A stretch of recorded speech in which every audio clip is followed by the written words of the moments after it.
वमा लना ला नुमिनु बिल्लाहि वमा जाअना मिनल हक़ वमा जाअना मिनल हक़ व नतमअ अन युदखिलना रब्बुना मअल क़ौमिस सालिहीन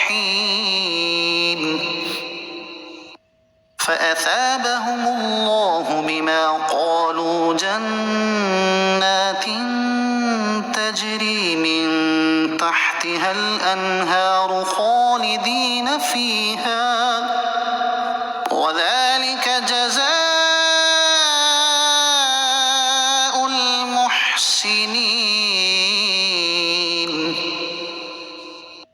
वल्लज़ीन कफ़रू वकज़्ज़बू बिआयातिना उलाइक अस्हाबुल जहीम।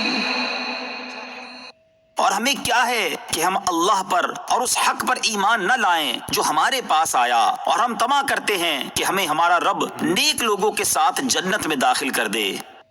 तो अल्लाह ने उनके इस कहने के बदले उन्हें वो बागात अता फरमाए जिनके नीचे नहरें जारी हैं, हमेशा उनमें रहेंगे, और ये नेक लोगों की जजा है। और जिन्होंने कुफ्र किया और हमारी आयतों को झुटलाया तो वो दोज़ख वाले हैं।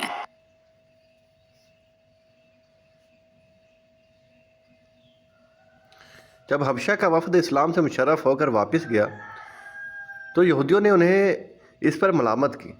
उसके जवाब में उन्होंने ये कहा कि जब हक़ वाज़ेह हो गया तो हम क्यों ईमान ना लाते। यानी ऐसी हालत में ईमान ना लाना काबिल मलामत है, ना कि ईमान लाना, क्योंकि ईमान लाना तो फलाह दारैन का सबब है।